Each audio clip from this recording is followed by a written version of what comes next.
All right, buckle up food fans, because today we're diving straight into something seriously interesting that's happening in India. Hmm. A full-blown K-food craze. Huh. We're talking Korean cuisine exploding in popularity. And it's about way more than just kimchi and K-pop.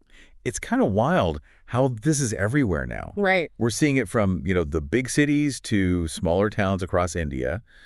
The Indian Express and the Times of India both have articles about it. Yeah, yeah. It's like that Korean wave, or Hallyu as they call it, Yeah, is now like on Indian plates. totally. And I, for one, got swept up in that whole K-drama Of thing. course. And let me tell you, those food scenes, man, like the way they portray the characters bonding over those bubbling stews and those colorful bibimbap bowls, and then suddenly I'm craving Korean food and I'm halfway across the world. The K-drama effect is real. India had a really interesting article on this, and it highlighted how food is such a core part of Korean culture. Yeah. Much like in India, right? Mhm. Like Korean mothers often, they express their affection through cooking. Oh, interesting. So viewers are kind of witnessing not just the food, but also the love and connection that it represents. So It's true, yeah. yeah, it makes you feel something. Yeah, it really does, actually. It's like the food is another character in those dramas. Totally. And let's be real, those close-up shots of spicy ramen and sizzling bulgogi, like, come on. Pure food porn. Oh, absolutely. And it speaks to a deeper cultural shift that's going on, right? Yeah, okay. Your story even did an article about how this Korean wave thing, it goes beyond food. Yeah. Like it's music, it's fashion, it's beauty. Yeah. It's like a whole package that's attracting people globally. Mm. And it seems like India is, no exception. Totally, yeah. Okay, so we've got K-dramas, like igniting cravings, this global fascination with all things Korean, and then, of course, just the deliciousness of the food. But let's talk numbers for a second. Yeah. Because the articles mention some serious growth, like the Indian Express reported a 162% surge in Korean noodle sales in India, and this is just in 1 year. That is massive. It's not just instant noodles, though. Okay, great. The Financial Express highlighted how, other dishes are also on the rise, like kimchi, tteokbokki, and, of course, everyone's favorite, bibimbap. Okay. Now we're getting to the good stuff. For those of us who haven't had the pleasure, like, oh, what exactly are we talking about here? So kimchi, that's like the OG, right? Okay. That's like the staple of Korean cuisine. So picture this. Fermented cabbage, but it's got this spicy and tangy kick to it, Okay. often seasoned with chili peppers and garlic. Uh-huh. It's their version of a pickle, Mm. adding this burst of flavor to almost any dish. Sounds amazing. Sounds like my kind of condiment. What about tteokbokki? That word never gets easier to say. I know, right? A mouthful to say and to eat. Okay. It's chewy rice cakes, but they're stir-fried in this spicy, savory sauce. Okay. So think of it as Korean comfort food with an attitude. Gotcha. I'm sensing a theme here. Yeah. Spicy and delicious. Right. And lastly, bibimbap. What's the deal with this one? Bibimbap is like a beautiful bowl of just deliciousness. So imagine steamed rice, but it's topped with all these colorful ingredients. You've got sautéed vegetables, maybe some meat, tofu, often a perfectly fried egg on top. Yeah. And then to top it all off, it's drizzled with gochujang, that spicy, savory sauce that's like everywhere in Korean cooking. Yeah. Healthy, it looks great, and it's just bursting with flavor. It's like Wow. perfect for the gram. Totally. Okay, so we've established Korean food is tasty, trendy, Instagrammable. But here's the thing. How easy is it to actually get your hands on authentic Korean ingredients in India? Right. Because, I'm imagining things like sourcing gochujang. That can't be easy. You're telling me. Yeah. The Indian Express, they interviewed this guy, Vidal Sabu. He's a partner at this really authentic Korean restaurant in Noida. Yeah. And he was saying that, getting things like gochujang, doenjang, which is this fermented soybean paste, can be tricky, and it's super expensive. Yeah, that makes sense.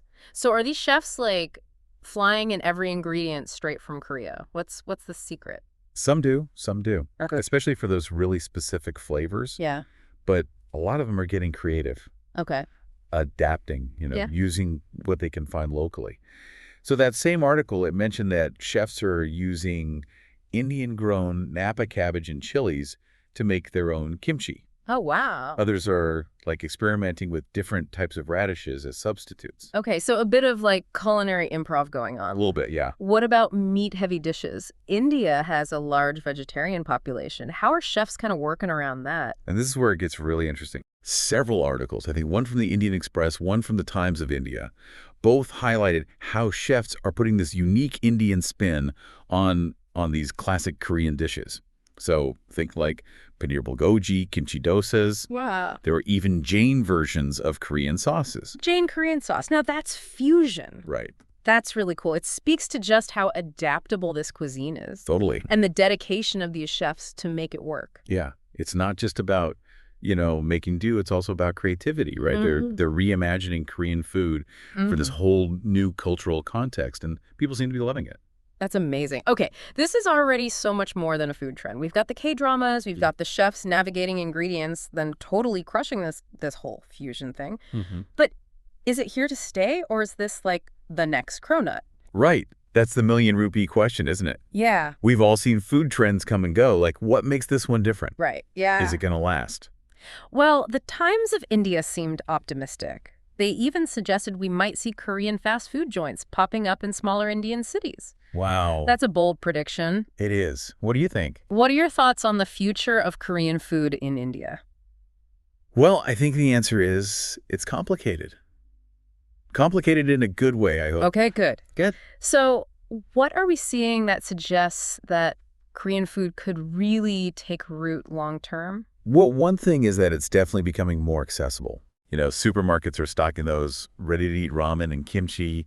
You got online platforms. It's easier to get a hold of those Korean sauces and spices. Yeah. And we were seeing those niche Korean restaurants popping up beyond just the big cities. Yeah. Yes. So it's reaching a much wider audience, right? Right. And that's key, getting people that first taste. Exactly. And we can't forget about the power of social media, right? Oh, yeah. Korean food, it's basically made for Instagram and TikTok. You've got those vibrant colors, beautifully arranged dishes. Oh, it's gorgeous. That's a feast for the eyes. Oh, yeah, it's true, yeah.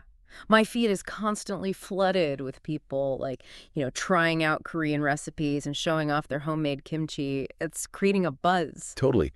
And it's that buzz, that online buzz, that generates that curiosity, and it fuels the demand. Plus, several articles, I think one was your story, pointed out how well Korean food actually aligns with a lot of current health and wellness trends. Right. The emphasis on fresh ingredients, fermented foods, lots of vegetables, that really resonates with a lot of health-conscious consumers. It does. So we've got tasty, trendy, Instagrammable, and healthy. Sounds like a recipe for success. Right. But you said it's complicated. What are some of the hurdles? Well, one potential obstacle is price. Okay. We Yeah, talked about, sourcing those authentic ingredients. That can be expensive. for sure. And that often translates to a higher price tag on the menu, Yeah, right? right. So that could be difficult to compete with the affordability of just local Indian cuisine. That's a really good point. Yeah, especially in those smaller cities and towns. I remember the Financial Express had an article that mentioned those import costs can really add up. Oh, absolutely, even for the basic stuff. Yeah, And that price sensitivity could really be a limiting factor for some. totally. Another challenge, catering to India's dietary diversity. Right. Because while chefs are getting super creative with these fusion dishes, some of those traditional Korean staples, they really rely heavily on meat, like pork, beef. Yeah. And that might not appeal to everyone, especially with such a large vegetarian population. Right. Absolutely. Okay. So it seems like the key is finding that sweet spot between staying true to those authentic Korean flavors while also making it accessible and appealing. Exactly. You got to Yeah. find that balance. Yeah. Chefs and restaurateurs, they need to introduce what makes Korean cuisine so special, but also understand Indian tastes and preferences. For sure. This has been such an eye-opening deep dive. It has. From those K-drama cravings to fermented cabbage, we've covered it all. We went there. But before we wrap things up, I'm curious, what surprised you the most while researching this whole thing? What really struck me is just how fast this has taken off. It's true. We've seen other cuisines make their way to India, but Korean food has really captured people's attention in such a short time. It has been incredible to witness.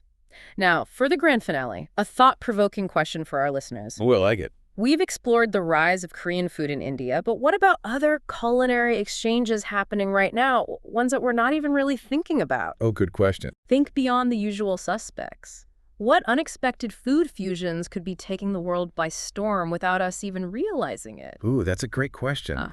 We've talked a lot about Korean food adapting to Indian palates, but what about the reverse? Oh. What if Indian spices and techniques start influencing Korean cuisine. Oh, now that's an interesting thought. Right. What if we start seeing masala-infused kimchi or like tandoori tteokbokki? I mean, the possibilities are endless. It would Endless. be amazing to see that kind of culinary creativity. Definitely a trend worth watching. Speaking of trends worth watching, I can't help but think about some of those lesser-known dishes mentioned in the Indian Express article. Oh, like what? Like kimbap and jjigae. Could those be the next big things? Oh, absolutely. Kimbap, it's kind of like, Japanese sushi rolls, but with a Korean twist. Okay, yeah. There's so much potential for fun fillings and flavor combos. Oh, yeah, for sure. And jjajji, those hearty Korean stews, I think those could really resonate, especially during those, cooler months. Oh, totally, yeah. I'm already picturing myself, like, curled up with a big comforting bowl of jjigae, like, on a chilly evening. Right. It's about finding those flavors and formats that feel familiar, but also exciting and new. Yeah, I love that. And that's what makes this whole K-food trend in India so fascinating. It's not just a one-way street. Totally. It's a real exchange happening. Two really distinct culinary traditions.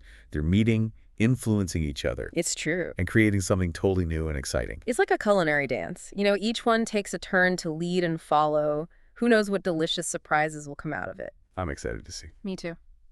Okay, we can't wrap up this deep dive without addressing the elephant in the room, or should I say, like, the fire-breathing dragon in the bowl. I think I know where you're going with this. Buldak ramen, that infamously spicy Korean noodle sensation that's either a delicious thrill or, like, a fiery inferno. It depends on how much you can handle. Yeah, some people can handle it, some people can't. Right.